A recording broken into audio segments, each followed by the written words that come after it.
Assalamualaikum warahmatullahi wabarakatuh. Saya Isrina Nurmaulida dari kelas Ekonomi Syariah semester 7 mengenai tugas mereview buku yang berjudul Kebelet Kaya, hasil karya dari Mardiki Lutfi. Nah, buku Kebelet Kaya ini merupakan kumpulan inspiratif dari berbagai pengusaha kecil sampai pengusaha dunia. Buku Kebelet Kaya ini diterbitkan oleh PT Tangga Pustaka di Tangerang. Buku ini diharapkan mampu menginspirasi banyak pembaca untuk menjadi seorang entrepreneur, karena sejatinya setiap orang memiliki jiwa entrepreneur, tergantung orangnya sendiri mau mengasah sebagai entrepreneur yang berkualitas atau tidak, seperti itu. Nah, selanjutnya kita akan mereview daftar isi dari buku Kebelet Kaya ini yang berisikan tentang kata pengantar, skapur siri, daftar isi, dan daftar kisah. Daftar isi dari buku Kebelet Kaya ini terdiri dari 12 bab dan memiliki subtema masing-masing. Bab pertama yaitu memiliki tema tentang bagaimana memulainya, dan subtema yang pertama yaitu berani itu munculnya dari dalam. Subtema yang kedua yaitu lakukan segera. Yang subtema ketiga yaitu kuasai secara detail. Subtema keempat, berbeda itu sebuah strategi. Subtema yang kelima yaitu berjuang itu butuh siasat.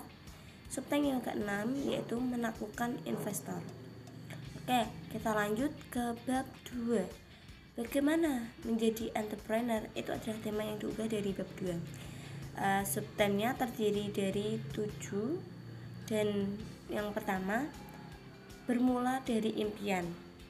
Di sini menjelaskan setiap orang harus bermimpi, jadi itu hak setiap orang ya.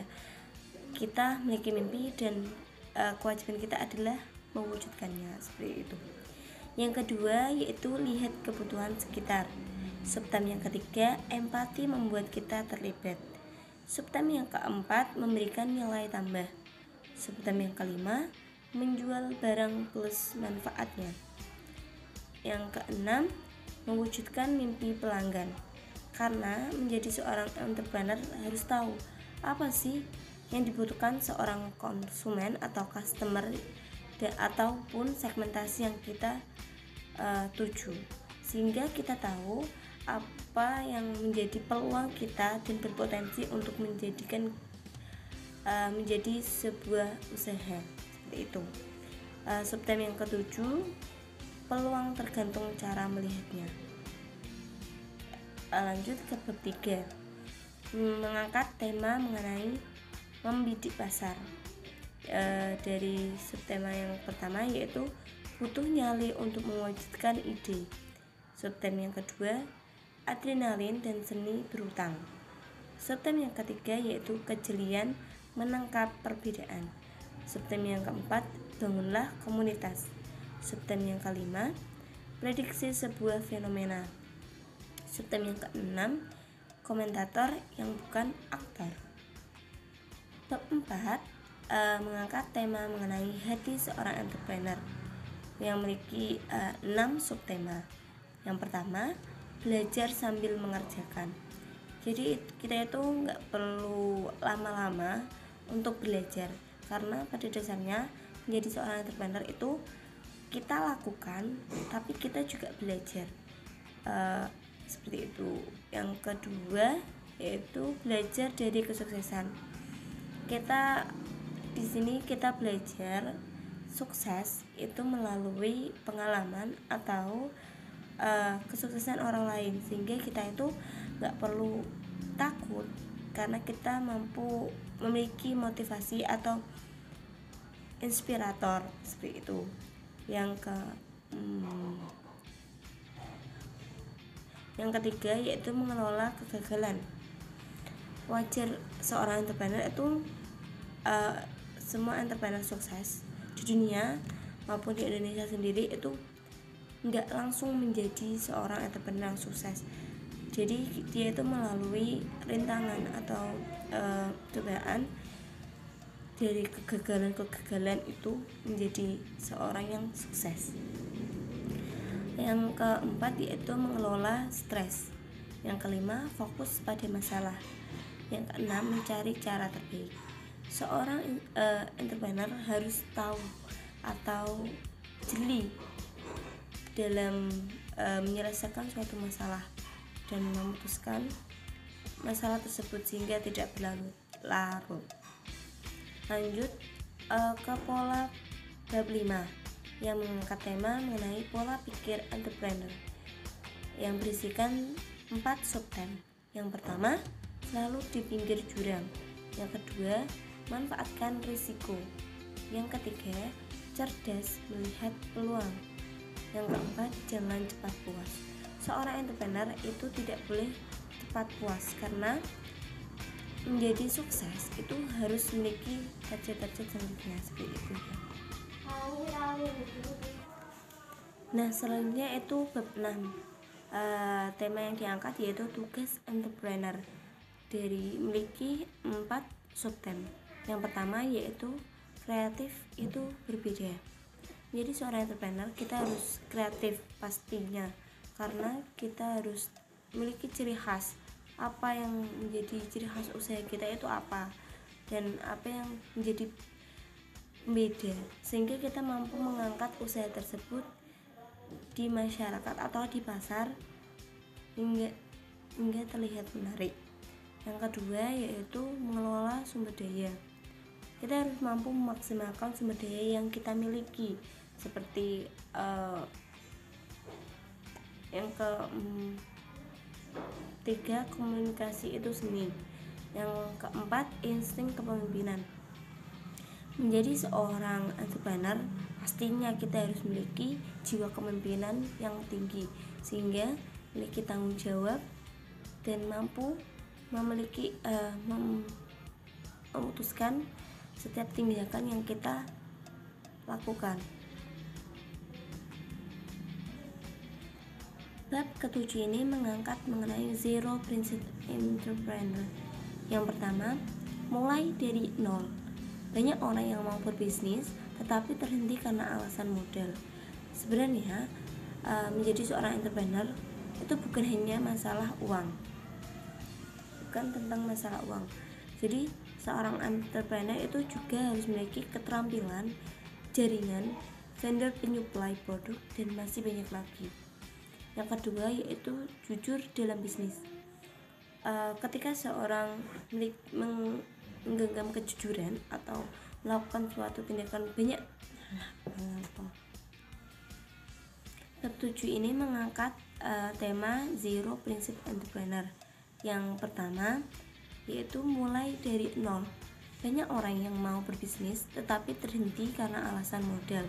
Sebenarnya modal seorang entrepreneur itu bukan semata-mata hanya uang, karena seorang entrepreneur itu harus memiliki keterampilan, jaringan, vendor penyuplai produk, dan masih banyak lagi hal-hal yang penting selain modal uang. Itu. Selanjutnya yaitu jujur dalam berbisnis. Yang ketiga, zero mind atau pengosongan pikiran. Seorang yang dapat menguasai kemampuan untuk mengosongkan pikiran dalam bisnis sangat banyak manfaatnya.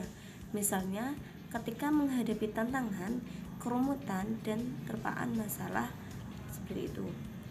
Bab 8 mengangkat tema mengenai berbisnis tanpa uang tunai. Subtema yang pertama yaitu bukan mencari tetapi dicari oleh modal. Subtema yang kedua, kerja sama modal. Subtema yang ketiga, bagi hasil yang menguntungkan. Subtema yang keempat, menjadi perantara atau broker. Subtema yang kelima, barter dengan pemasok. Subtema yang keenam, multifungsi. Bab 9 mengangkat tema mengenai darah entrepreneur. Yang pertama yaitu penilaian karakter yang baik. 2. Orientasi pada pelayanan. Pada dasarnya melakukan pelayanan terhadap konsumen atau customer itu sangat penting karena faktor kenyamanan dan kepercayaan merupakan kunci seseorang pebisnis. Oke, selanjutnya 3. Fokus itu awalnya cinta.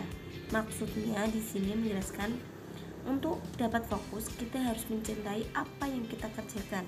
Kesungguhan adalah salah satu ciri esensial usaha bisnis. Yang keempat, memikat promosi. Promosi adalah sebuah cara untuk membuat produk kita kepada masyarakat untuk sadar pikiran seorang sehingga dalam kondisi tertentu produk kita lah yang akan mereka prioritaskan atau kita pilih. Yang kelima, berhitung sebelum berhutang. Yang keenam, memilih orang yang tepat. Yang ketujuh, mencari dan menciptakan usaha. 8. Peluang itu membutuhkan kecepatan.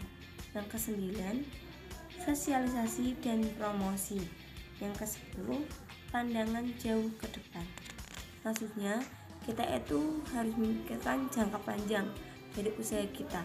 Kita mau jalani bagaimana, kita arahkan kemana, terus target kita itu berapa, apa saja, seperti itu.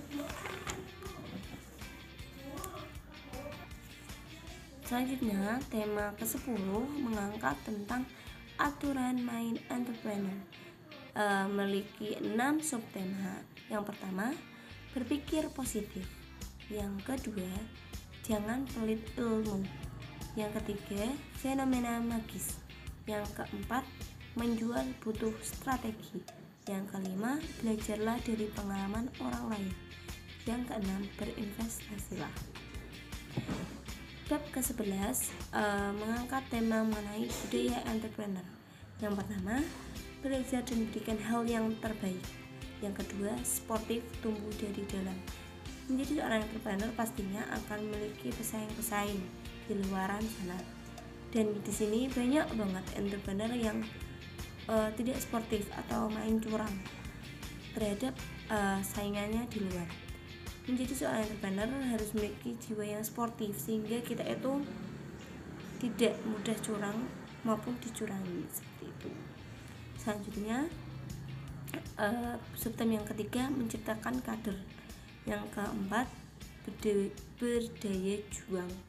Menjadi seorang entrepreneur harus memiliki semangat juang yang tinggi, karena pada dasarnya setiap entrepreneur itu memiliki hambatan-hambatan di tengah jalan, ataupun dari eksternal maupun dari internal, seperti itu. Makanya kita menjadi seorang entrepreneur kita harus memiliki juang yang tinggi sehingga tidak mudah menyerah, seperti itu. Selanjutnya yang kelima, menunda kesenangan. Yang selanjutnya bab 12 mengangkat tema sikap entrepreneur. Bab 12 ini adalah bab yang terakhir, memiliki 4 subtema. Yang pertama, modal orang lain. Yang kedua, jaringan orang lain.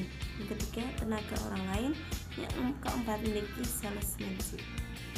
Oke, itulah 12 bab yang diangkat dari buku Kebelet Kaya ini.